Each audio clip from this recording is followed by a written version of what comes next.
Buenas tardes, bienvenidas y bienvenidos a esta cuarta jornada de la Diplomatura de Perspectiva de Géneros y Diversidad. Hoy contamos con la presencia Recording in progress. seguimos. Hoy contamos con la presencia de nuestra filósofa argentina, la doctora Diana Maffía, y la verdad que es un honor presentarla y contar con ella en esta Diplomatura de Perspectivas de Género y Diversidad.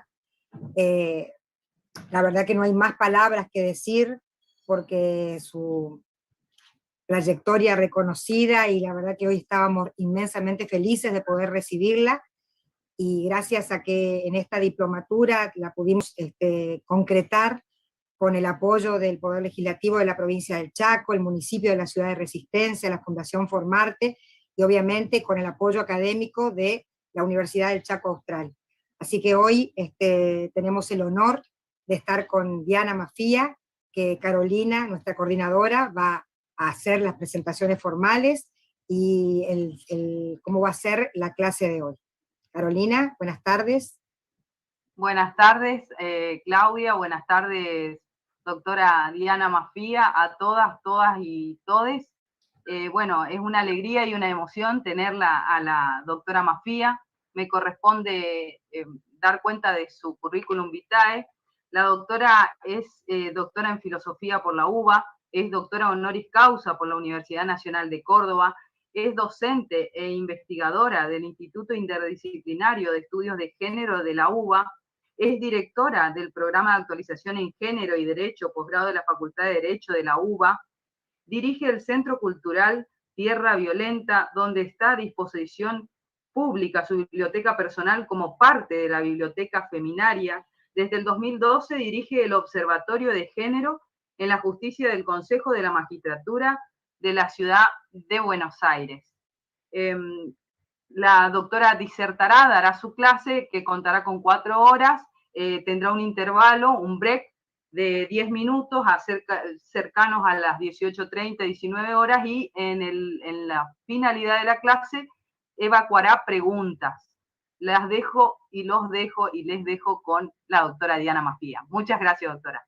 Gracias, Carolina, gracias, Claudia, por la invitación. Me encanta ver la respuesta que tuvo este diplomado. Es un tema muy importante y con legislación reciente que todavía a veces tratamos de comprender, de aplicar en la justicia, de sobre todo incluir en las políticas públicas una perspectiva de diversidad. Todo eso requiere un trabajo en común. Es muy importante que aquí haya personas de distintas áreas de intervención dentro de lo público y también dentro de la justicia, porque eso colabora en generar redes de intervención integrales. Así que me parece una iniciativa muy importante. Para mí es una gran alegría poder compartir este momento con ustedes.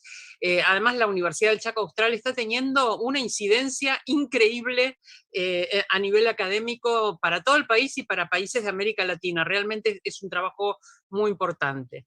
Quería aclarar que el Centro Cultural que dirijo y donde tengo mi biblioteca puesta a disposición pública se llama Tierra Violeta, no Tierra Violenta. Intentamos trabajar, entre otras cosas, contra la violencia. Así, el violeta es el color del feminismo y por eso tiene ese nombre. La propuesta fue que trabajara el concepto de género vinculado con diversidad. Soy filósofa, voy a introducir algunas cuestiones conceptuales porque me parece importante que trabajemos un lenguaje en común, pero también me parece muy importante que veamos algunos problemas contemporáneos difíciles a veces de resolver o para intervenir. Esas cuestiones serán seguramente en la segunda parte de la clase. Voy a compartir con ustedes un PowerPoint para poder fijar algunos conceptos. A ver, vamos a ver si todo sale bien. Tendríamos que poder compartir pantalla en breve. Ustedes me van a decir cuándo ocurre, cuándo se ve.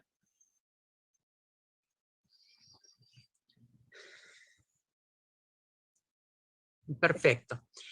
Bueno, el tema entonces es género y diversidad, y estamos pensando en realidad...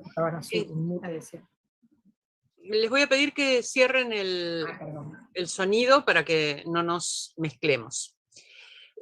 Cuando hablamos de género y diversidad pensamos, entre otras cosas, en cómo incluir dentro del ámbito de los derechos humanos y dentro del ámbito de la justicia, cómo ampliar la ciudadanía que a veces está menoscabada, a veces está dificultada o tiene barreras por cuestiones de género y por cuestiones de diversidad, de relaciones desiguales de género y de expresiones de diversidad de género.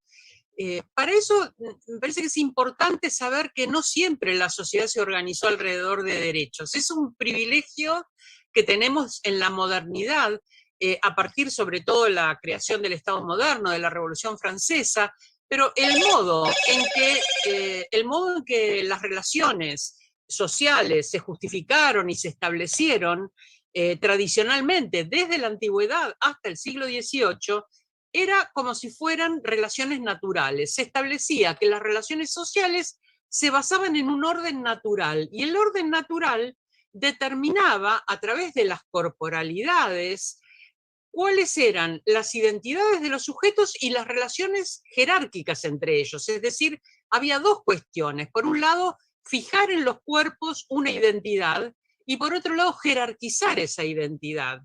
De esta manera, por ejemplo, en la política de Aristóteles, 400 años antes de Cristo, Aristóteles dice: por naturaleza, el amo es superior al esclavo, el adulto es superior al niño y el varón es superior a la mujer. En la naturaleza de uno está mandar y en la naturaleza de otro obedecer. Es decir, alguien nace varón o mujer, nace niño y debe llegar a adulto, y cuando sea adulto va a ocupar un lugar de poder, pero mientras es niño está en una o niña, nosotros ampliaríamos por supuesto el género, ¿no? Pero mientras es niño está en un lugar subordinado a las personas adultas por una cuestión de edad. Entonces, sexo, edad y etnia, alguien es esclavo porque pertenece a otra comunidad con unos rasgos étnicos, un color de piel diferente, y el amo es además, por cuestiones de clase, un sujeto libre, rico, que tiene como propiedad a sus esclavos. Entonces, pensemos cómo se juntan acá, como si fueran naturales, relaciones de sexo, de etnia, de clase y de edad, como marcas jerárquicas que todavía en nuestra sociedad se siguen arrastrando. Todavía la edad es una marca que privilegia en el acceso a los derechos a los adultos con respecto a las infancias. Todavía en relaciones de clase, quien es dueño de los medios de producción, quien tiene dinero, quien es patrón, tiene privilegios sobre quien es asalariado o está en trabajos precarios. No hay esclavitud en un sentido formal, pero hay formas laborales que son esclavizantes. Entonces, ¿de qué manera también se produce allí una jerarquía? ¿De qué manera también todavía hay una relación de poder del colectivo de los varones sobre el colectivo de las mujeres?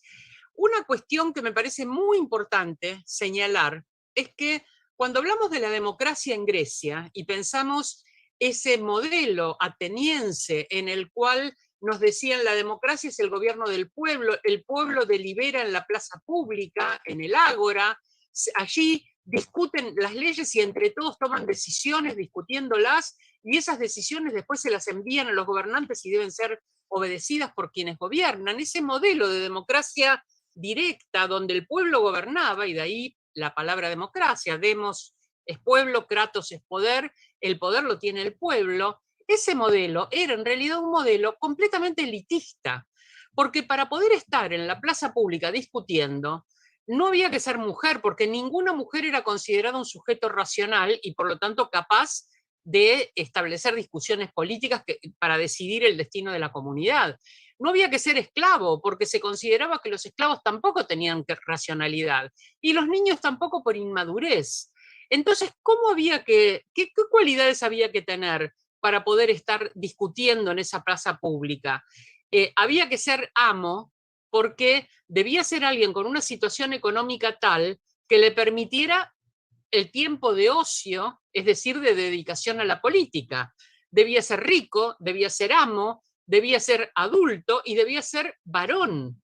Quiere decir que en realidad en estas relaciones de poder podría ocurrir, y me interesa que vean esto, que alguien a la vez fuera varón, blanco, adulto y propietario, es decir, que fuera un sujeto con todas las condiciones de poder acumuladas. Si pensamos quiénes concentran el poder en el mundo, son sujetos que tienen todas estas condiciones. Son varones, blancos, de origen europeo en general, adultos y propietarios ricos. Entonces, estas condiciones dan lugar a un tipo de sujeto al que en Grecia se llamaba andrós. El andrós era el varón, pero era el varón poderoso, el varón que tenía todos los privilegios. Podía haber varones que fueran esclavos, podría haber varones que fueran niños, podía haber varones que fueran pobres, trabajadores de la tierra o que criaran los animales. Esos varones no podían estar en la plaza pública con el ocio, con la educación suficiente, con la aceptación de sus pares de que merecían estar allí en ese conjunto de ciudadanos. Entonces, en realidad, tendríamos que expresarlo de esta manera. Todos los ciudadanos deliberan en la plaza pública, pero unos pocos sujetos son ciudadanos. La ciudadanía es androcéntrica. Androcéntrico es un término complicado, es un término que implica que no solo tenemos que prestarle atención al patriarcado, al machismo de la política, de las políticas públicas, del propio acceso a los derechos.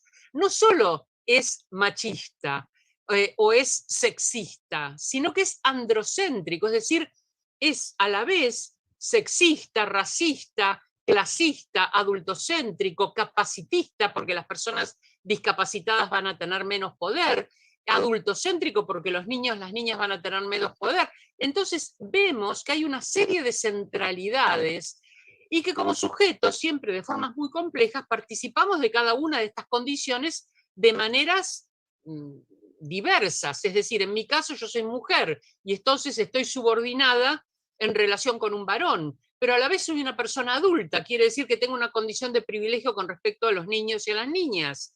Y a la vez soy una persona profesional que vive de su trabajo y entonces no soy una trabajadora que solo tiene su fuerza de trabajo, soy dueña de mi casa, entonces se mezclan condiciones de privilegio con condiciones de subordinación. Y esto pasa en todos los parámetros, con lo cual no necesariamente todo varón es superior a toda mujer. Estas relaciones son relaciones cruzadas, y es decir, puede haber mujeres que por condición de género estén subordinadas, pero que estén en condiciones de privilegio en otros parámetros. A la vez, puede ocurrir que un sujeto esté en el privilegio de todas sus condiciones, y esos son en general los sujetos que han redactado nuestra Constitución, porque hasta el 1994, en que se modificó la Constitución, los derechos que nos definen como país fueron definidos por unos pocos sujetos, todos ellos con estas condiciones androcéntricas. Eran varones, adultos, de buena familia, porque había que ser rico para poder participar en política, con formación universitaria, etc. Los códigos eran redactados por esos sujetos, quiere decir, todos estábamos sujetos a leyes redactadas desde el punto de vista y los intereses de un pequeño conjunto de sujetos. El voto era para muy pocos sujetos, hasta que Hipólito Yrigoyen da el voto mayoritario, la ley Sáenz-Peña, que permite el voto universal y obligatorio, pero a la vez, cuando ese voto se llamaba universal, no incluía a las mujeres, era universal solo de varones.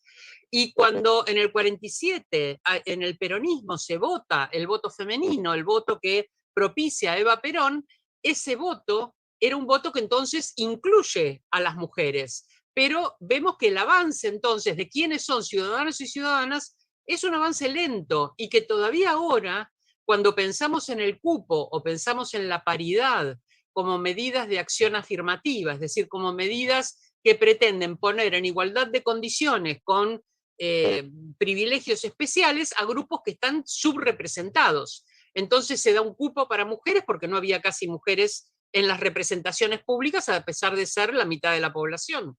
Y ahora tenemos otros cupos, por ejemplo, un cupo laboral para personas trans, travestis y trans, porque se entiende que tienen más dificultad de acceso al trabajo, entonces se dan estas medidas de acción afirmativa. Después podemos hablar un poquito más de esto. Pero entonces lo que quería marcar, que me parece muy importante, es pensar que la idea de pensar en derechos y en ciudadanía es muy reciente y que lo habitual era distinguir el valor de las personas por expresiones de su corporalidad. si naciste blanco o negro, con rasgos indígenas o con rasgos europeos, con una discapacidad o no, lindo, feo, alto, bajo, flaco, gordo, todas estas condiciones corporales van a crear relaciones de poder. Y esto subsiste. A pesar de que el derecho dice que somos todos iguales, empezamos a ver desigualdades que están basadas, entre otras cosas, en jerarquías que están anudadas a las corporalidades. Cuando surge la idea del contrato social y la idea de la ciudadanía, estas cosas parece que cambian, pero mucho no cambian. Había una definición en ese momento acerca de qué cosa era la familia. Y la familia se definía de esta manera. La familia es la propiedad del patriarca. La mujer, los hijos, los esclavos y la hacienda. Quiere decir que ese amo poseía como propiedad a su esclavo, pero también a su mujer y a sus hijos.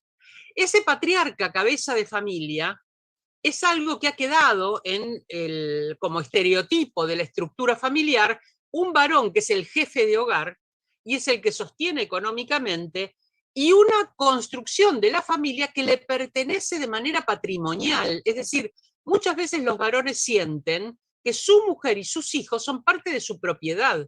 Y cuando la mujer se quiere ir o se quiere separar, muchas veces ese es el origen de la violencia doméstica o incluso del femicidio, que ella se quería ir, que tenía otra pareja, que se separó, que no lo deja ver a sus hijos, que lo acusó de violencia o de abuso y eso le saca la propiedad de sus hijos como si esa propiedad fuera patrimonial. Todavía queda en el pensamiento más conservador una idea patriarcal de familia donde los hijos y las mujeres son propiedad y sus vidas son propiedad de ese patriarca cabeza de familia, de ese varón jefe de hogar.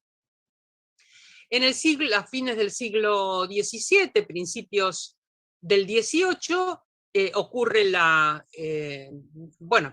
fines del XVIII, principios del XIX, ocurre la Revolución Francesa, y la Revolución Francesa va a ser el origen del Estado moderno, y va a ser el origen de pensar que la ciudadanía depende, y el ejercicio de derechos, de una forma de contrato, de pacto. El pacto implica que esos sujetos que van a luchar por la propiedad, en lugar de luchar por la propiedad, que es una cuestión muy violenta, lo que van a hacer es un pacto para respetarse los derechos unos a otros. Te reconozco tus derechos y vos me reconoces el mío. No voy a matarte y vos no me matás. No voy a apropiarme violentamente de lo tuyo y vos no te vas a apropiar violentamente de lo mío. Para lo cual, una de las condiciones era poder establecer de manera abstracta estos derechos.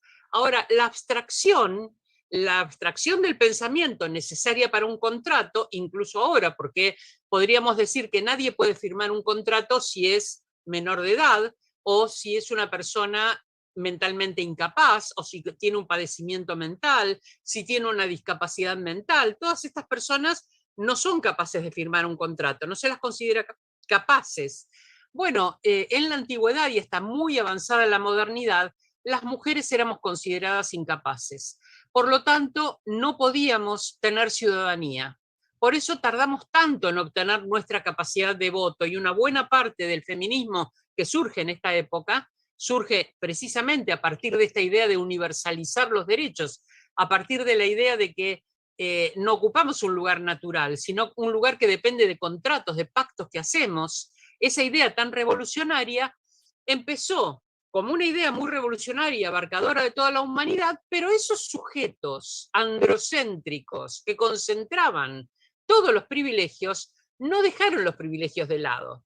Y desde sus instituciones, desde la ciencia, la filosofía, la teología, el derecho mismo, empezaron a argumentar que las mujeres, como eran incapaces, no podían establecer el contrato social, que los indígenas y los afrodescendientes tampoco, porque eran personas con un pensamiento mítico, entonces quedaban fuera del contrato, fuera de ser sujeto de contrato. Sí eran objeto de contrato, pero no sujeto de contrato.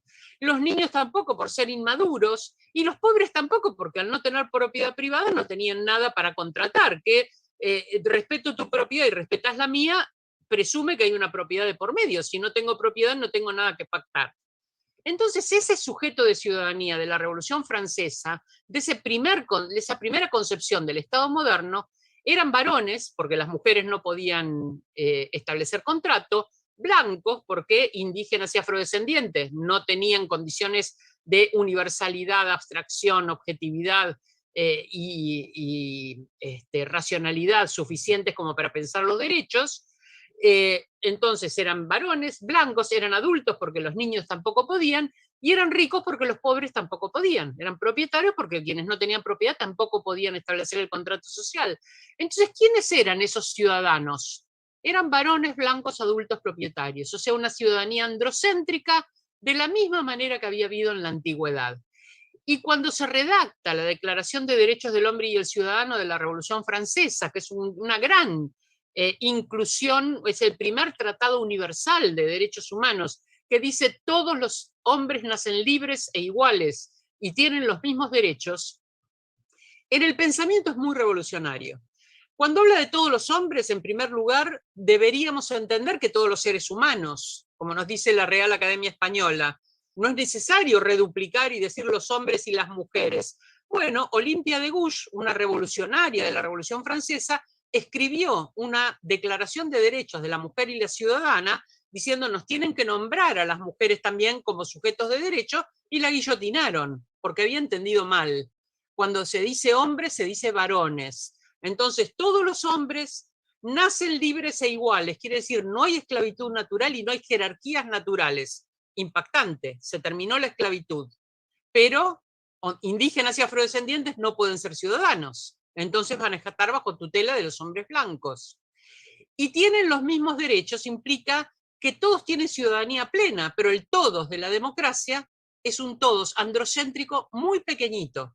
El resto de los sujetos siguen luchando, incluso en la actualidad, para acceder a sus derechos. Ni las mujeres, ni los niños y niñas, ni los afrodescendientes, ni los indígenas, ni los pobres podían acceder a esa condición establecida por el contrato social, a esa condición de ciudadanía. En realidad la ciudadanía no establecía un solo contrato, una sola forma que era el contrato político. Estaba el contrato político. El contrato político que establecía ciudadanía era el reconocimiento del otro como un sujeto de derechos. Pero ese otro debía ser igual a mí en sexo, en color, en edad y en condición social, porque si no, no lo reconocía como sujeto de derechos. Entonces, esos primeros ciudadanos del contrato social solo reconocían como otros iguales a quienes ya eran iguales en su condición, eran idénticos. Es decir, aquellos que eran diferentes pasaban a ser políticamente desiguales. Otro contrato muy importante, además del contrato social, era el contrato laboral. El contrato laboral elimina la esclavitud, ya no había esclavos que le pertenecían a un amo, sino que había dueños de los medios de producción y personas que solo tenían para ofrecer su fuerza de trabajo, porque no tenían ninguna propiedad. Esos que no tenían propiedad y solo tenían para ofrecer su fuerza de trabajo, podían ofrecer esa fuerza de trabajo a cambio de un salario, y aparece la idea del contrato laboral. El dueño de los medios de producción contrata a alguien para que trabaje y le paga un poquito menos que lo que produce, porque ese es el origen también de un sistema, que es el sistema capitalista, no solo el origen del Estado moderno, también del sistema de acumulación capitalista. Para poder acumular y poder crecer en su propiedad, al asalariado no le paga todo lo que produce, sino un poco menos para poder acumular. Es lo que después en el marxismo se va a llamar plusvalía. Pero además del contrato social y el contrato laboral, Carol Pateman, una politóloga australiana, dice, previamente a establecer el contrato social, los patriarcas, los andrós de esa nueva democracia, hicieron un contrato sexual, un contrato hipotético, que dice que todas las mujeres van a estar en el ámbito de lo privado haciendo trabajo reproductivo. Es decir, en esa repartición de roles que veíamos hace un ratito, donde en el contrato social había un aspecto público y un aspecto privado, la institucionalidad de lo público era el Estado, la institucionalidad de lo privado era la familia, y la familia, al no estar del lado público y del lado del Estado, queda naturalizada, sus relaciones quedan naturalizadas. que las relaciones quedan naturalizadas quiere decir que se naturaliza también la relación de poder entre el varón y la mujer y entre el adulto y el niño. Entonces en la familia sigue habiendo esas jerarquías presuntamente naturales. A la vez en el ámbito público, por el contrato laboral, aparece el trabajo productivo, pero en el ámbito privado las mujeres van a quedar reducidas a lo doméstico haciendo la tarea doméstica y la tarea de cuidado. El trabajo reproductivo, el trabajo que reproduce, vamos a ver ahora, reproduce biológicamente, también reproduce los roles sociales a través de esa primera educación y reproduce la fuerza de trabajo. Ese varón que va a trabajar en lo público, cuando vuelve, alguien lava la ropa, lo alimenta, le restaura su autoridad en el ámbito doméstico, lo deja descansar y entonces repara su energía de trabajo para volver a trabajar al día siguiente. Y esa energía no la paga nadie. No, por supuesto no la paga el marido, pero tampoco la paga el dueño de los medios de producción, que a la vez explota al marido y explota a la mujer del marido, que tiene que hacer gratuitamente todo este trabajo para volver a producir una fuerza de trabajo disponible para que vaya a trabajar al día siguiente. Yo dije que había ciertas cualidades mentales, universalidad, abstracción, objetividad, racionalidad. Se supone que esas cualidades son antagónicas con otras cualidades, que a lo universal se opone lo singular, que a lo abstracto se opone lo narrativo, que lo objetivo se lo opone lo subjetivo, y que lo racional se lo opone lo emocional. Y estas cualidades y estos ámbitos van a estar a la vez sexualizados, porque se supone que lo público es el ámbito de los varones y lo privado es el ámbito de las mujeres, y jerarquizado. Lo público es más importante que lo privado, el trabajo productivo es más importante que el reproductivo, lo racional es más importante que lo emocional, lo objetivo es más importante que lo subjetivo, y algo muy importante, el conocimiento confiable se produce en lo público. La ciencia, el derecho, la política producen un conocimiento confiable. Es ese conocimiento producido por varones en el ámbito público. En cambio, el conocimiento doméstico, el conocimiento generado en la vida privada, generado con estas cualidades como la emocionalidad, la subjetividad, no tiene ningún valor epistémico, no tiene ningún valor como producción de conocimiento. Son saberes que se pueden transmitir en general entre mujeres, pero los que la sociedad no otorga valor. Pensemos en plena pandemia lo que significó tener que dar vuelta a todas las sociedades y ponerlas alrededor del cuidado.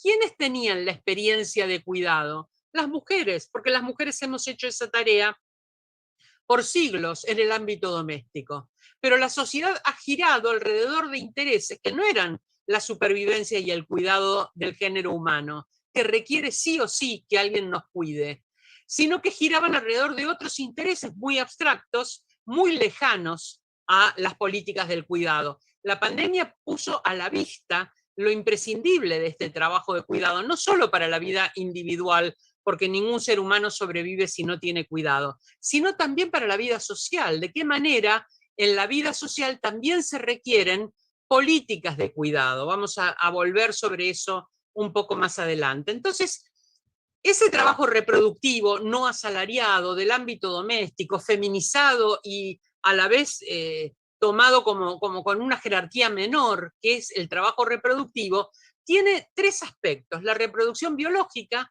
es decir, el hecho de que las mujeres podemos gestar, podemos parir, podemos amamantar.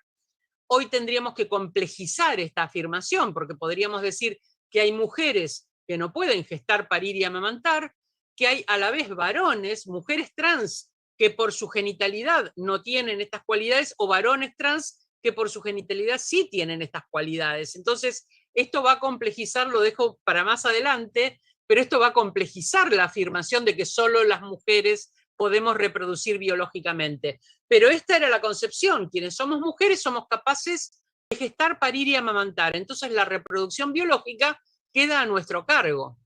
Pero la reproducción biológica es solamente una parte, porque una vez que hemos amamantado a nuestros hijos, el hacerles la papilla, hacerles el puré o hacerles las milanesas y así para siempre, es un aspecto de la reproducción social, son los roles que mujeres y varones vamos a desempeñar. El rol de alimentar puede empezar con la lactancia, pero luego es un rol que puede ser compartido, puede ser tercerizado, puede ser interpretado de una manera social diversa. Entonces, la reproducción social, sobre todo en la primera infancia, enseñar a niñas y a niños cuáles van a ser sus roles en el futuro, desarrollar las habilidades que creemos que ellos, ellas van a necesitar para esos roles futuros, todo esto ocurre también en el ámbito de la responsabilidad de las mujeres sobre el cuidado. Y también ocurre la tarea doméstica, la reproducción de la fuerza de trabajo, lavar la ropa, hacer la comida, limpiar la casa, hacer las compras, todo lo que implica tener esa disposición dentro del hogar como para que al llegar con las fuerzas de trabajo agotadas se puedan reponer y volver a trabajar al día siguiente. Las mujeres no solo reproducimos la fuerza de trabajo de los varones, reproducimos nuestra propia fuerza de trabajo en el momento en que a partir de la década del 60 del siglo pasado salimos masivamente al mercado de trabajo. Y todavía hoy se discute que el hecho de que las mujeres hayamos salido al mercado de trabajo, no solamente, recuerdo Cavallo que dijo que habíamos distorsionado el mercado porque habíamos salido a buscar trabajo y que la pobreza era culpa nuestra porque dejábamos sin trabajo a los varones, como si una familia pudiera subsistir con un solo salario, cosa que casi ninguna familia subsiste, y tener trabajo es un derecho de todo el mundo. Pero la idea de que las mujeres distorsionamos, hace poco lo dijo un dirigente piquetero, diciendo las mujeres resulta que salen a buscar trabajo y rompen el hogar porque los hombres se van, porque ellos ya no son necesarios, como si el único rol del varón fuera ser el proveedor económico, y una mujer que trabaja le está sacando al varón ese rol. Bueno, esta cuestión de la reproducción social es una cuestión que tiene que tener cambios, los tiene en la ley, todavía no los tiene tanto en la cultura y todavía no los tiene tanto en la vida social, es algo sobre lo que debemos seguir trabajando. Entonces, hay un contrato en la modernidad que es el contrato social, pero presupone también un contrato laboral y presupone un contrato sexual que pone a las mujeres en una situación de subordinación, encerrándolas en lo doméstico y llevándolas a reproducir los roles asignados a varones y mujeres. Bueno, yo quiero que nos fijemos que en estas divisiones que estamos haciendo entre lo público y lo privado, el Estado y la familia, objetivo, subjetivo, racional, emocional, etc., estamos dividiendo en dos categorías antagónicas todos estos conceptos. Esa manera de dividir en categorías antagónicas es lo que se llama dicotomía o pensamiento binario. El pensamiento binario tiene una característica que es que tomo dos conceptos, como por ejemplo racional-emocional, que son a la vez exhaustivos, quiere decir, razón y emoción agotan el universo de discurso. Aristóteles decía, el alma es un compuesto de racionalidad y emocionalidad, o sea que ese par antagónico agotaba el universo de discurso. El alma es un compuesto que exhaustivamente puedo dividir en racional-emocional, y a la vez es excluyente ese par de conceptos. Quiere decir, si algo es emocional, carece de racionalidad, si algo es racional, carece de emocionalidad. Entonces, lo que encontramos es que este pensamiento binario o dicotómico se aplica también a la diferencia sexual. Y ahí empezamos a entrar en algunas cuestiones vinculadas con los géneros diversos. Porque se va a pensar que algo aplicable desde el punto de vista lógico, que es que podemos pensar que la cualidad, por ejemplo, de ser varón se opone a no varón. Alguien o es varón o no es varón, o es mujer o no es mujer. Pero cuando aplicamos, pensamos binariamente o dicotómicamente la realidad, ponemos en antagonismo dos cosas que son perfectamente compatibles. Recién di el ejemplo de razón y emoción. No necesariamente la racionalidad implica sacar emocionalidad, y no necesariamente la emocionalidad significa eliminar la racionalidad. Sin embargo, se atribuye a los varones ser racionales y se les enseña a controlar sus emociones, porque se supone que sus emociones ponen en riesgo la racionalidad, contaminan la racionalidad, y a la vez se dice de las mujeres, son demasiado racionales, demasiado emocionales, y como somos muy emocionales, entonces no se los puede dar ciertas tareas como por ejemplo juzgar, ser juezas, porque nos vamos a dejar llevar por nuestras emociones. Entonces se sigue pensando de manera binaria estos pares de conceptos. Lo mismo pasa con la dicotomía sexual. se transforma la dicotomía real entre varón y no varón, donde ser varón es tener una serie de cualidades de las que se carece siendo no varón, pero no hay necesariamente una sola manera de no ser varón, podría haber muchas. Y se cambia esa posibilidad de las muchas formas de no ser varón por el binarismo entre varón y mujer. La única forma de ser no varón es ser mujer, la única forma de ser no mujer es ser varón. Esto ha incidido mucho en nuestra cultura, incluso en las elecciones sexuales de las personas. Yo trabajo hace unos 25 años con personas travestis y trans, y me cuentan muchas de ellas que a lo mejor eran varones gay, pero que como no se sentían identificados con lo que se suponía que les tocaba en el lote de la masculinidad, como juguetes, como historietas, como héroes, como conductas debidas a los varones, como eso no les atraía, no les interesaba y no se sentían identificados, decían, bueno, si no estoy en este lado del paro, voy a estar en el otro y voy a ser mujer.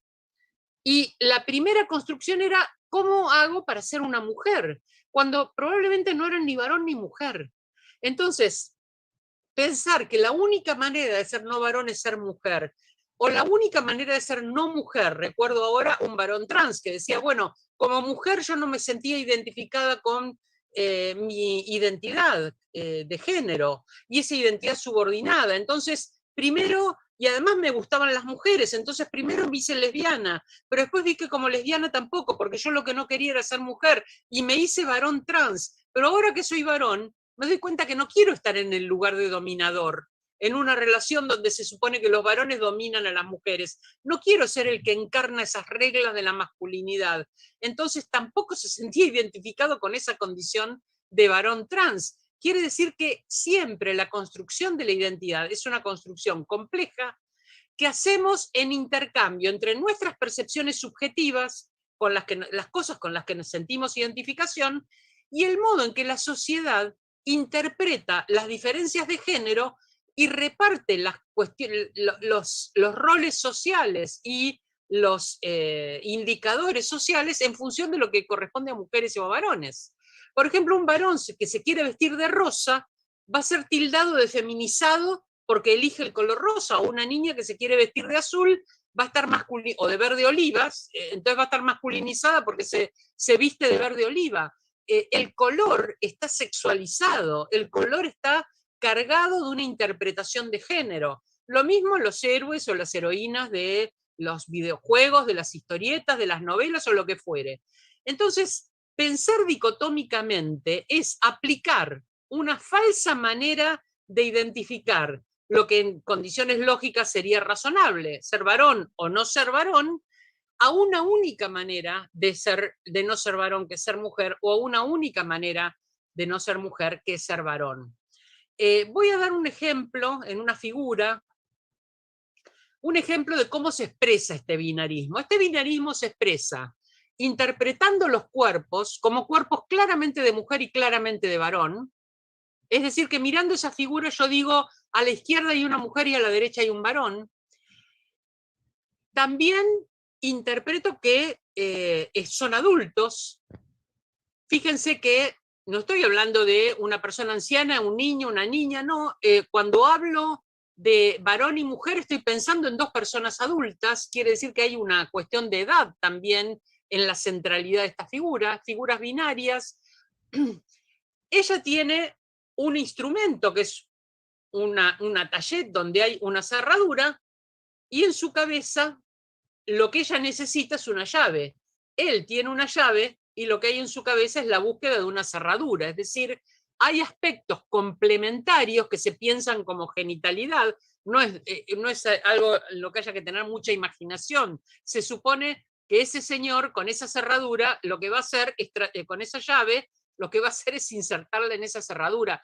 Y quizás dentro de ese atayet quede algo guardado, como un hijo, por ejemplo. Ella es la que va a llevar el atayet. Y ella lo que va a desear es precisamente lo que tiene el varón, y él va a desear lo que tiene la mujer. Entonces, fíjense, además, la manera en que están vestidos. Están vestidos, ella, podemos identificar quién es la mujer por cómo lleva el pelo, porque tiene un vestido, por el tipo de zapatos que tiene. A él lo podemos identificar también por cómo lleva el pelo, por cómo va vestido, por la actitud corporal. Hay un binarismo entonces en la orientación sexual, porque se supone que si sos mujer tenés que desear un varón, y si sos varón tenés que desear una mujer. En la identidad, ella es una mujer y tiene una percepción de sí misma como mujer, y por lo tanto se expresa como mujer en la expresión de género, que es la vestimenta, el pelo, los modales, etc. Y es lo mismo con la masculinidad. Entonces, también vemos en esta figura otras centralidades. Son personas blancas, se ve en las manos y en las piernas de ella. Son personas adultas, son personas urbanas, él vestido con un traje y ella con una tallette, que son personas probablemente profesionales, pero no están vestidos como campesinos o campesinas o con ropas de pueblos originarios. Miren todas las centralidades que encontramos cuando vemos un dibujito que dice acá hay un señor y una señora. Bueno, todo lo que se presume de este dibujito es que son personas adultas, que el sexo es para personas adultas. ¿Por qué pensamos que el sexo es para personas adultas? Porque la práctica sexual que sugiere esta figura es el coito. Esa llave va a entrar en esa cerradura. Esa es la práctica sexual. Aunque puede haber millones de prácticas sexuales, la que se presupone correcta entre un varón y una mujer, que es la orientación sexual correcta, es la práctica sexual que conduce a la reproducción, es decir, el coito. Entonces, presupongo dos personas adultas, urbanas, cisexuales, es decir, personas que aceptan la condición de género que se corresponde con la genitalidad que tienen al nacer y que hace que se les asigne un sexo determinado. Una mujer femenina, un varón masculino. Advertimos lo femenino y lo masculino en la expresión de género que tienen. Heterosexuales, blancos, urbanos, adultos, profesionales, vemos todas las centralidades que hay en estas dos figuras aparentemente inocentes. Bueno, me interesa que afinemos la vista para ver todos los mandatos que hay en estas presentaciones de dos personas que están haciendo un negocio. ¿A esto qué se le opone? Se le oponen muchos tipos de diversidades. A veces se dice, tenemos una normativa heterosis. ¿Qué quiere decir una normativa heterosis? Una normativa que tiene que ver con la orientación sexual, la orientación del deseo. Hetero, porque si es varón se supone que su objeto de deseo va a ser una mujer, si es mujer que va a ser un varón, y cis, porque se supone que sus corporalidades son corporalidades en las cuales la genitalidad está de acuerdo con el sexo y el sexo está de acuerdo con la percepción subjetiva de género. Ahora, no solamente la norma es heterosis, esa es la enorme mayoría de los casos, pero el problema no es la diversidad, sino que el problema es la normatividad, el que me obliguen por tener una corporalidad a asumir ciertos rasgos de expresión de género, ciertos rasgos subjetivos, ciertos rasgos en mi orientación sexual. Se le opone entonces a este binarismo una diversidad, se abre un enorme abanico que ha ido creciendo con el tiempo, por eso la letra, el signo más al final de la sigla, que en general es LGBTIQ, pero que podríamos hacer muchísimo más larga, esa sigla tiene un más porque se pueden ir agregando subgrupos a medida que un grupo se va dividiendo y entonces dicen, no, en realidad nosotras somos transgénero, pero que queremos modificar nuestra genitalidad, entonces son transexuales, en cambio nosotras permanecemos con nuestra genitalidad, entonces son travestis. Entonces, bueno, vamos como desplegando identidades diversas a medida que van reflexionando sobre la propia normativa en relación con la sexualidad y en relación con las definiciones de género. Entonces podríamos desplegar esto de lesbianas, mujeres que aman a mujeres, gays, varones que aman a varones, bisexuales, personas que aman indistintamente o que desean indistintamente a mujeres o a varones, travestis, personas que tienen una percepción de género diferente a la que les fue asignada al nacer de acuerdo con su genitalidad, pero mantienen su genitalidad y cambian su expresión de género y hacen algunas modificaciones corporales para poder expresar mejor su género. Transexuales son personas que cambian su genitalidad. Intersexuales son personas que tienen genitales por fuera de la norma por fuera de la norma quiere decir que no son claramente identificables como mujeres o varones al momento de nacer, y por lo tanto, o porque tienen un clítoris demasiado largo, un pene muy pequeño, aspectos que se van a considerar anormalidades en los límites de la norma, no siempre porque interfieren con su salud. Esas personas intersexuales hasta hace muy pocos años eran intervenidas quirúrgicamente para modificarle los genitales por una cuestión cosmética, por una cuestión de su aspecto. Si el aspecto no era claramente femenino o masculino, de acuerdo con tener pene o vagina, esos genitales en un bebé que todavía no ha podido expresar su identidad de género, iban a ser intervenidos quirúrgicamente, no con una, con muchas cirugías, y esas cirugías iban a determinar un tipo de genitalidad que se pudiera identificar a la vista, cosa que en realidad no es una necesidad que tenga que ver con la salud, sino una imposición del binarismo en la medicina. Entonces, las personas intersexuales son personas que tienen derecho a su corporalidad, a la corporalidad que tiene cuando no interfiera con su salud. No hay por qué intervenir estas corporalidades. Es un trabajo que se sigue haciendo. Las personas transgénero son personas que cambian la expresión de género que se supone que les corresponde de acuerdo con su genitalidad. Las personas queer, que son personas que no quieren no quieren dar datos sobre su identidad de género, y entonces pueden tener caracterizaciones diversas que hacen que no sea fácil encuadrarlas en un género binario. Las personas no binarias, porque su subjetividad de género no los ubica ni como varones ni como mujeres. El género fluido, es decir, alguien que no se va a claramente identificar o va a tener diversas interpretaciones de su propia subjetividad a lo largo de su vida, y va a fluir entonces en sus maneras de expresarse, en sus parejas, en sus subjetividades, etc. Todas estas diversidades, que son algunas de las diversidades de género con las cuales nos encontramos cotidianamente, si tenemos suficiente apertura como para poder reconocerlas y poder darles voz propia, todas tienen su propia normativa. No es que solamente los heterosis tienen su normativa. Cada una de estas comunidades son comunidades que se definen, cuando yo digo mujeres que aman a mujeres, o mujeres que desean a mujeres, que tienen prácticas sexuales con mujeres, estoy dando una definición de lesbiana, es una regla. Entonces todas tienen su normativa de género. Una de las cosas que vamos a advertir, que es importante en relación con la diversidad, es que esto ha dado pie a una serie de cambios dentro de las legislaciones. Es decir, que la legislación vinculada con cuestiones de género es una legislación que ha ido cambiando de una manera muy importante en estos últimos años, en la última década, de una manera sumamente importante, sobre todo comenzando con lo que fue el debate del matrimonio igualitario. Recordemos que el matrimonio igualitario tenía que ver con la posibilidad de que no necesariamente para establecer un matrimonio tenía que ese matrimonio ser entre una mujer y un varón. Eso es lo que decía el Código Civil anterior, cambió en el 2015 junto con otros cambios, va a establecer esta posibilidad que da en el 2010 la ley de matrimonio igualitario.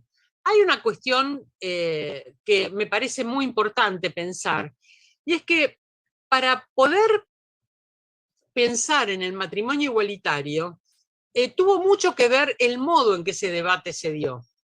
En primer lugar, porque hacía muchos años que los varones gays y las mujeres lesbianas venían discutiendo con la legitimación de sus orientaciones sexuales, que no hubiera discriminación por orientación sexual, ya esto estaba establecido en los tratados de derechos humanos, pero que ya venían conviviendo y pidiendo el acceso a sus derechos. Por ejemplo, varones que habían, o mujeres que habían litigado por tener a la persona que convivía con ellas bajo su obra social dentro de esa convivencia. Entonces poder discutir que poner bajo su obra social un varón a otro varón y no una mujer implicaba legitimar su condición de gay, una mujer poner a otra mujer implicaba legitimar su condición de lesbiana. Todo esto ya ocurría una expresión más libre de las orientaciones sexuales, ocurría entonces que casi todas las personas conocíamos alguna pareja de gays o de lesbianas, eso nos generaba un escándalo social, y esto hizo que el debate se diera como un debate por el acceso a la igualdad.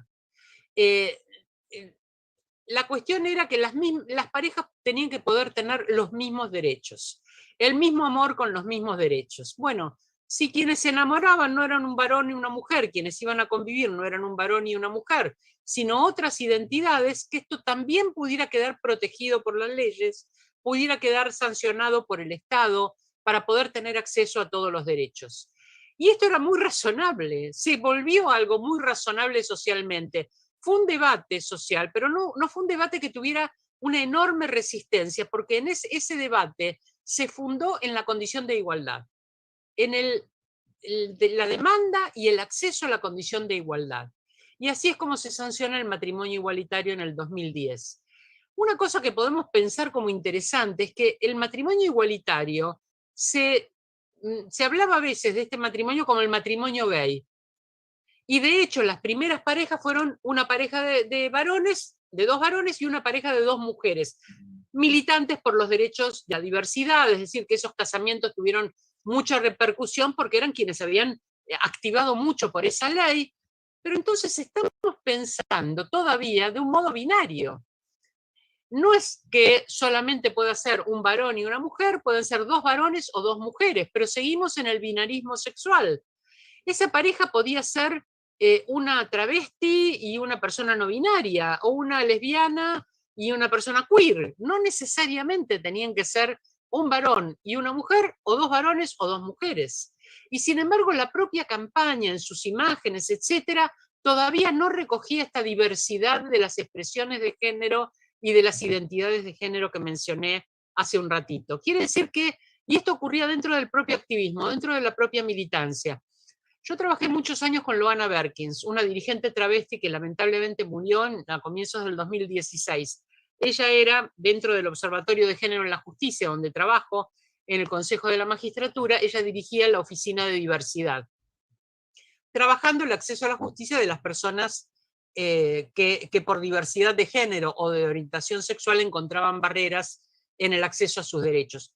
Otras personas han ocupado ese lugar. En este momento, Violeta Alegre también es una activista travesti, está dirigiendo esa oficina de diversidad. Bueno, cuando se discutía la ley de matrimonio igualitario, Loana Berkins contaba que cuando ella pedía por los derechos de las travestis en las propias organizaciones que eran sobre todo de activismo gay lésbico, las travestis no entraban ni en la categoría de gays ni en la de lesbianas. Es más, una travesti, es decir, alguien que toma una identidad de género, en general travestis de varón a mujer, es decir, que nacen con una corporalidad sexuada que los asigna como varones, tienen una subjetividad de género femenina, se expresan de manera femenina, pero no renuncian a su genitalidad, mantienen su genitalidad, pero muchas veces hacen implantes mamarios. Entonces, la expresión de género y el aspecto físico es el de una mujer. Hay otro tipo de intervenciones quirúrgicas. Esto es importante porque con la ley de identidad de género, de la que vamos a hablar dentro de un ratito, cuando se incluye la ley de identidad de género, se incluye el acceso a intervenciones corporales, y algunas de esas intervenciones corporales no son intervenciones de cambio de sexo, son intervenciones, por ejemplo, una muy reciente fue un cambio en el rostro, afinar el rostro, afinar la nariz, achicar la mandíbula, como una manera de feminizar el rostro.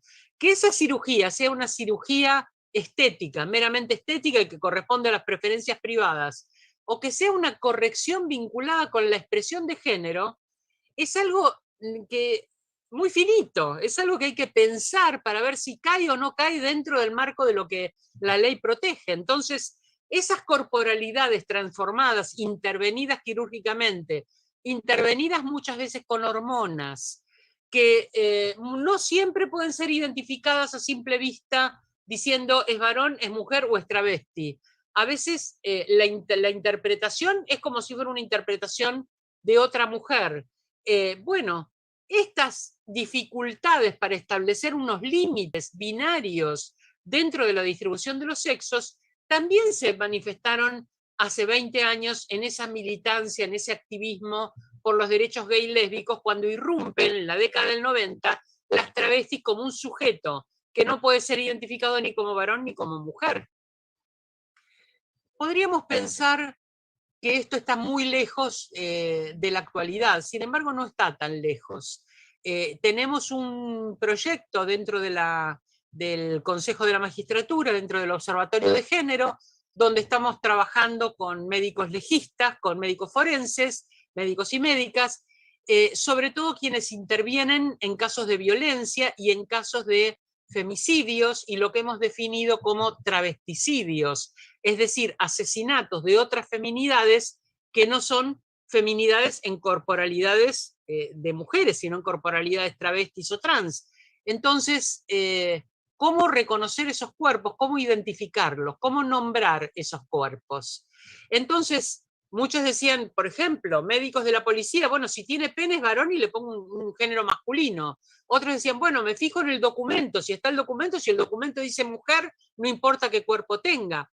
Bueno, como vemos, no es algo sencillo. Calificar esa muerte como la muerte de un varón no es lo mismo que calificarla como la muerte de una travesti, porque entra entonces la ley de femicidio, el cambio en la ley penal que establece el femicidio agravado por la condición de género. Entonces, si es un varón no está agravado por la condición de género, pero si es una persona trans sí lo está.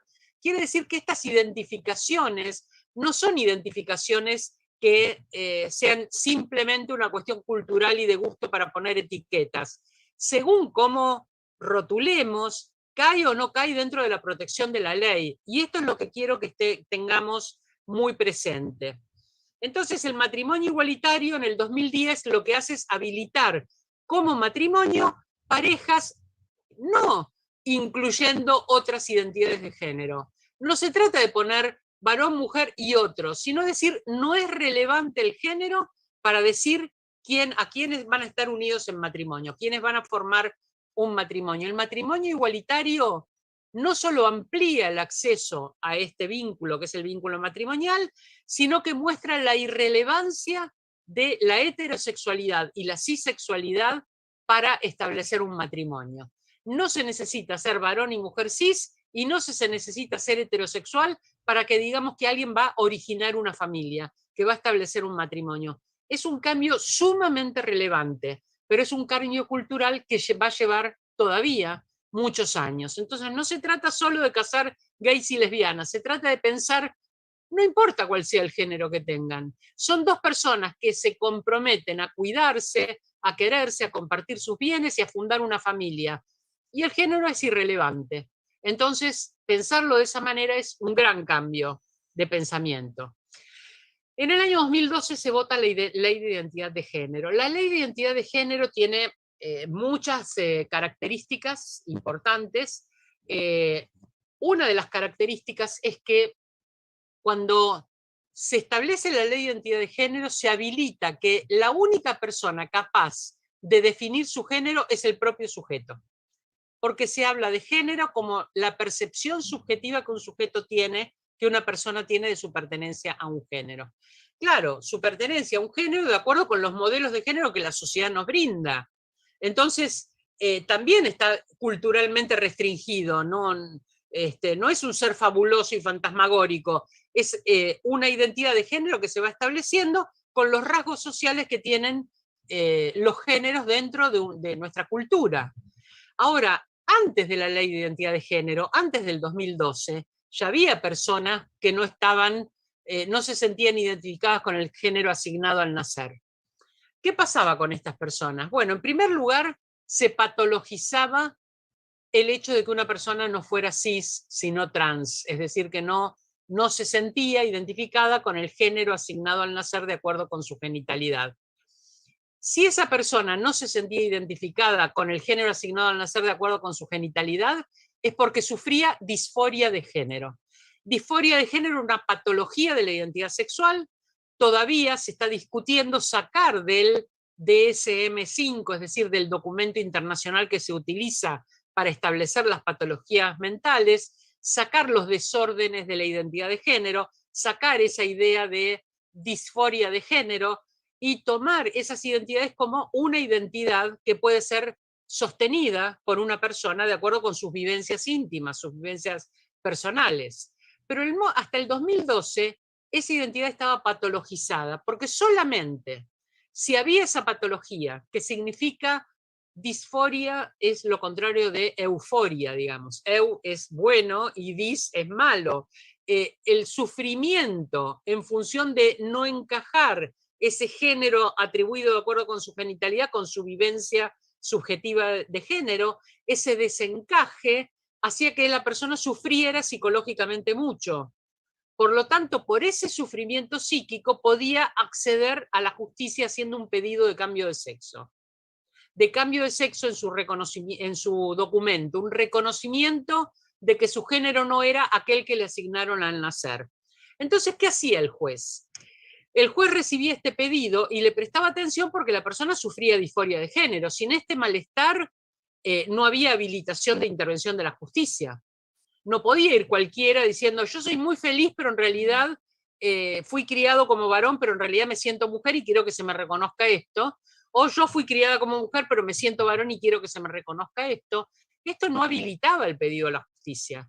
El pedido era a través de la patologización, y por el sufrimiento que implicaba esa patologización, la persona accedía al juez. ¿Y el juez qué hacía? Lo primero que hacía era nombrar 2 peritos, un médico y un psiquiatra. Estamos hace 10 años, antes del 2012. Un médico y un psiquiatra. El médico desde el punto de vista corporal y el psiquiatra desde el punto de vista mental iban a determinar si la persona tenía o no el género que decía tener. ¿Quién era la autoridad sobre el género de la persona? La persona decía, quiero que se me reconozca este género, femenino o masculino, y no iba a ser escuchada como alguien con autoridad epistémica, autoridad perceptiva sobre su género. Ella era la que demandaba el género, pero la autoridad la tenía el médico y el psiquiatra. Es decir, había 2 disciplinas, la justicia, que iba a considerar que para poder fallar a favor o en contra de este pedido tenía que apoyarse en alguna de estas disciplinas, la medicina y la psiquiatría. Tanto la medicina como la psiquiatría son profundamente androcéntricas.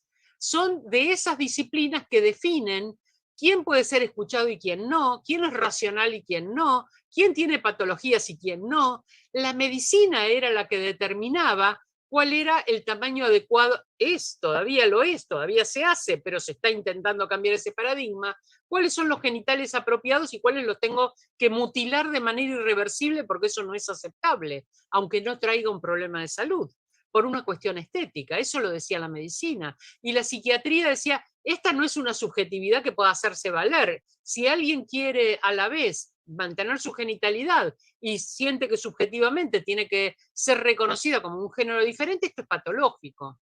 Entonces ese médico y ese psiquiatra iban a investigar la corporalidad y la psiquis de esa persona e iban a dar una recomendación al juez sobre aceptar o no aceptar el cambio de género. Si los peritos decían que sí, el juez podía aceptar el cambio de género. Si los peritos decían que no, no importaba el sentimiento subjetivo, la vivencia, el deseo profundo de ese reconocimiento que tuviera la persona, le iban a decir que no. Y otra cosa muy importante, si alguien que fue asignado como varón tenía una subjetividad de género femenina, pedía su reconocimiento con su cambio de nombre para un nombre femenino y su cambio de identidad para una identidad femenina, y lo lograba porque el médico y el psiquiatra decían sí, desde que era chica siempre jugó con el pequeño pony y siempre le gustaron los varones, y desde que era chica se identificaba con las princesas, y todos los íconos que se espera que una niña desarrolle, y no le gustaba jugar con el trencito, ni con la pistola, ni con los robots. Bueno, si da todos los indicadores de feminidad y se le acepta, entonces el juez le decía, muy bien, le doy la identidad de género que me está pidiendo, pero ahora, como hay este desfasaje entre su cuerpo asignado como masculino y su pretensión de género femenina, le aceptamos su pretensión de género, pero cambia su cuerpo. Y se obligaba a una operación de cambio de sexo. Es decir, que para reconocer el género había que volver a alinear eso que culturalmente se ha considerado como algo inamovible, que es que a un sexo le corresponde un género, a un género una orientación sexual, a una orientación sexual un determinado tipo de prácticas sexuales. Eso, que es una presunción, si la persona no lo cumple, se considera patológica y se la corrige. Quiere decir que hasta el 2012 los cambios de identidad de género en la justicia tenían como precio una operación de cambio de sexo. ¿Qué es lo que pasa con la ley en el 2012? Lo que pasa es que se hace un trámite administrativo, no hay que recurrir a la justicia. Se va al registro civil con un documento y dice quiero hacer un cambio de género, este documento donde dice varón tienen que poner mujer, y donde dice este nombre van a poner este otro nombre, un nombre a elección. Se mantiene el apellido, se mantiene el número de documento, es decir, que la identidad registral de la persona se mantiene, se cambia el género. Y se cambia el acta de nacimiento porque se supone que el Estado ha cometido un error al asignarle por esa corporalidad un género determinado, porque el género no depende de la corporalidad, depende de la vivencia subjetiva de cada persona. Entonces esa persona, la ley de identidad de género, la habilita como la única autoridad sobre su género. No hay personas que desde el exterior vayan a decir tiene o no tiene el género que dice tener. La única autoridad es el propio sujeto.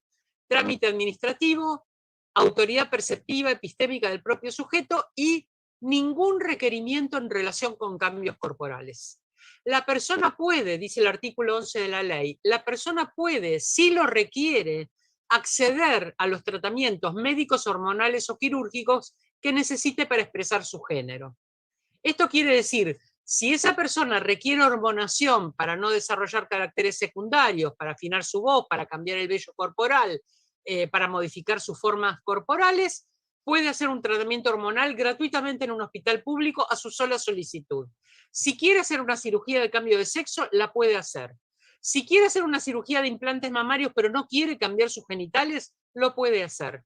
Si quiere hacer una cirugía de rostro, ya más recientemente, para afinarlo, para feminizarlo o para masculinizarlo, lo puede hacer. Entonces, la ley de identidad de género trae cambios muy profundos en las relaciones de poder sobre el género. En las relaciones de poder sobre el género. Porque lo que antes determinaba el juez con un médico y un psiquiatra, ahora lo determina la propia persona. Donde antes debía intervenir la justicia, ahora es un trámite administrativo y no obliga a ninguna persona a volver a alinear, para no cambiar nuestra teoría sobre que al cuerpo le corresponde un sexo, al sexo le corresponde un género, al género una orientación sexual y una práctica sexual, para no tener que cambiar esa teoría, obligar, mutilar sujetos, bueno, ya no. Las personas pueden hacer cambios en sus corporalidades según su necesidad de expresar su género, pero no porque estén obligados a tener una corporalidad determinada para el reconocimiento de un género determinado. Hay dentro del matrimonio igualitario, para pensar en la evolución de la ley, una de las cosas que se pedía en el matrimonio igualitario era la posibilidad de la adopción, y precisamente hay un decreto del año 2012 que da la posibilidad de que la pareja adopte en común. ¿Y qué pasaba antes que esto? Bueno, antes del matrimonio igualitario, si había una pareja gay o una pareja lesbiana o una pareja de la índole que fuere, de dos personas que no fueran un varón y una mujer, una de esas personas tenía que adoptar a título individual, pero no lo podían hacer como pareja, porque no era un hombre y una mujer. Ahora, quien adopta a título individual, además de pasar todos los filtros de la adopción, que ya de por sí son muchísimos y muy duros, si esa persona lograba adoptar, la otra persona de la pareja no tenía ni deberes ni derechos en relación con esa adopción. Es decir, si se separaban, no tenía que pasar alimentos, no tenía derecho de visita, ese niño o niña adoptado no tenía derecho de herencia con respecto a quien no era adoptante. Había una serie de derechos que las propias infancias carecían por no haberse habilitado el matrimonio igualitario. A partir del matrimonio igualitario se pueden hacer este tipo de adopciones, y el decreto lo que hace es ampliar esas posibilidades a parejas previas al matrimonio igualitario también, por igualdad de los hijos ante la ley. Entonces le da a hijos e hijas de matrimonios por fuera del matrimonio heterosexual que forzaba un determinado tipo de identidad para poder considerar que era el origen de una familia, lo amplía a las posibilidades de adopción de otras familias. En el 2015, 2014, bueno, se pone en realidad en el 2015 en funciones el nuevo Código Civil. El nuevo Código Civil no solamente va a recoger este cambio en la legislación del matrimonio igualitario en relación con el matrimonio, sino que va a ser un cambio muy importante, bueno, y por supuesto de la herencia, etcétera, sino que va a ser un cambio muy importante en relación con la filiación. ¿Cómo se establece la filiación? Y allí no solamente va a ampliar la adopción a las parejas no heterosexuales, no solamente va a decir la filiación es la filiación biológica o por adopción. ¿Cómo era el cambio, la condición anterior? La filiación biológica es que de quién soy hijo o hija biológico, según los gametos que intervienen, o sea, con un análisis de ADN revelo cuál es mi identidad biológica. La identidad por adopción es con un trámite público que es el trámite de adopción. Ese trámite se podía hacer la pareja adoptando un hijo o hija fuera del matrimonio, o uno de los miembros de la pareja adoptando al hijo o hija de una pareja anterior, de quien ahora es, de una persona anterior a quien ahora era su pareja. Entonces lo adoptaba como propio un hijo o una hija anterior de su pareja. Estas dos condiciones para la adopción ya existían.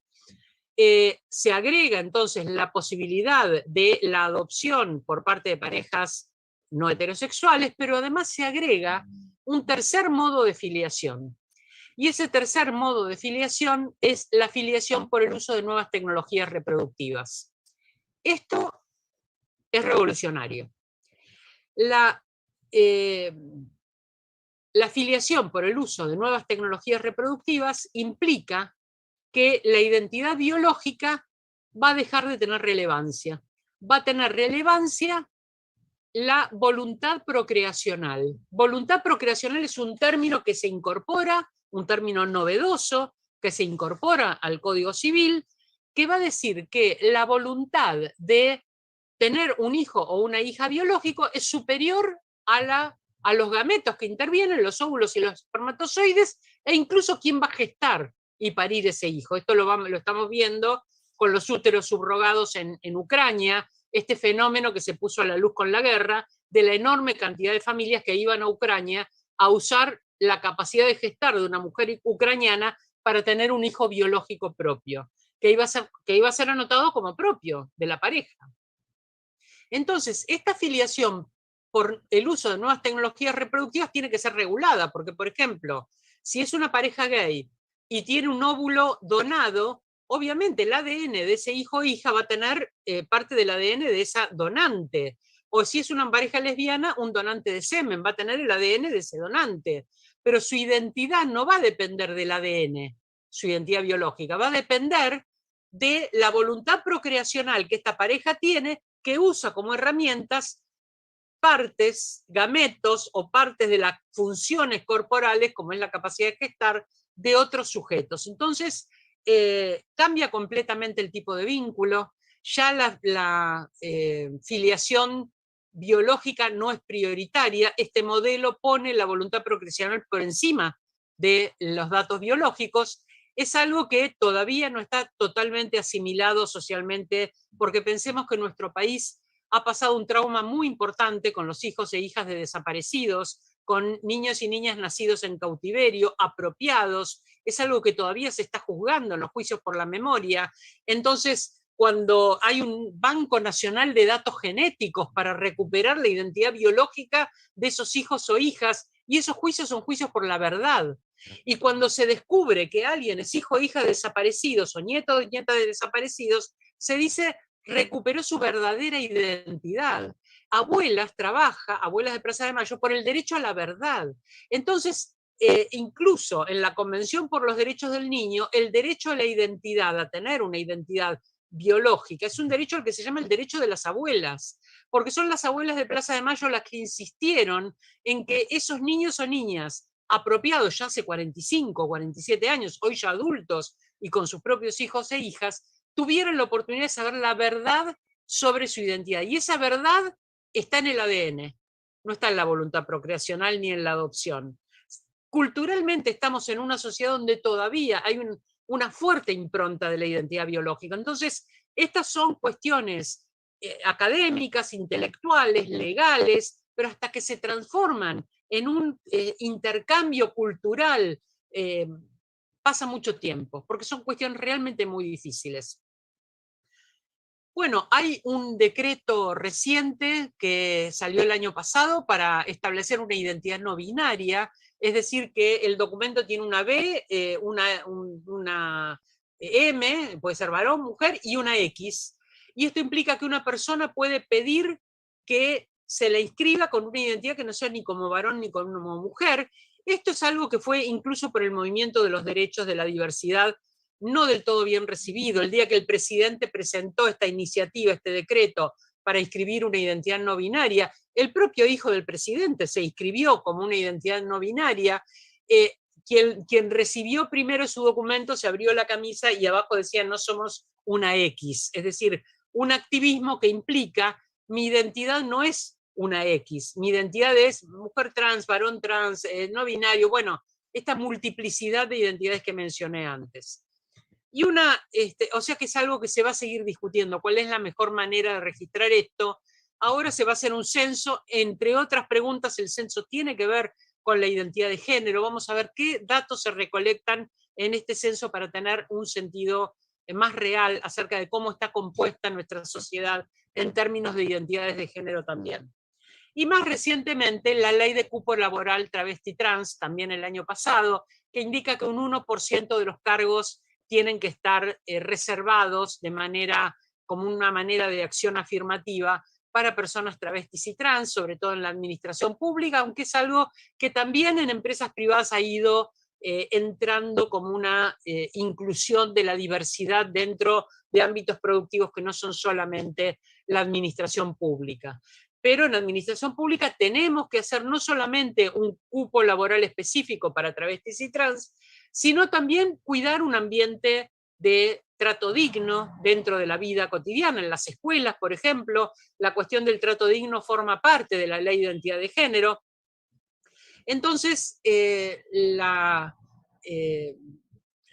ley de cupo laboral travesti trans es algo que se va a ir desarrollando a lo largo de estos años, de manera de ir incluyendo personas no necesariamente binarias dentro de los ámbitos de trabajo. Entonces, ¿qué encontramos? Encontramos que en estos nuevos contextos legales, no solamente, como dije antes, se trata de incluir más personas, sino de cambiar la relevancia que pueda tener ser heterosexual o no, ser cisexual o no, y también algo sobre lo cual me voy a referir en la segunda parte de la clase, porque quiero tomar ese tema, el cambio en los conceptos de maternidad, de paternidad, el concepto de familia, las infancias, todo esto que implica el cambio de situaciones legales para acceder a derechos. La advertencia que voy a hacer, y con esto voy a terminar la primera parte para que nos tomemos unos minutos de recreo, la advertencia que voy a hacer es, el hecho de que hablemos de pluralidad en las identidades de género no asegura la interseccionalidad. ¿Qué quiere decir interseccionalidad? Cuando yo empecé esta conversación con ustedes, por ahora un monólogo, pero pronto va a ser una conversación, dije que había cuestiones con la identidad binaria de género, pero había cuestiones que tienen que ver con el racismo, con el adultocentrismo, con el clasismo, es decir, cuando solamente atiendo a la ley de identidad de género, lo más probable es que quienes puedan beneficiarse con estas leyes sean personas que en el resto de sus condiciones están en situación de privilegio. Personas que conocen sus derechos, son educadas, tienen buena posición económica, son blancas, tienen trabajo formal. Bueno, las condiciones que me pueden dar entonces marcas de privilegio en relación con otras condiciones que me van a dejar probablemente fuera de los derechos. Si les parece, podemos hacer una breve pausa y volvemos a encontrarnos en unos 10 o 15 minutos. Así lo hacemos entonces, damos un ratito de recreo, como dice Diana, para que se tomen un ratito, y después continuamos con la segunda parte para que sea algo ya más activo y que podamos también escuchar algunas preguntas o comentarios que quiera hacer el auditorio. Bueno, gracias Diana, y seguimos entonces dentro de más o menos 10, 15 minutitos. Sí, 15 minutos. 15 minutos, perfecto. Gracias.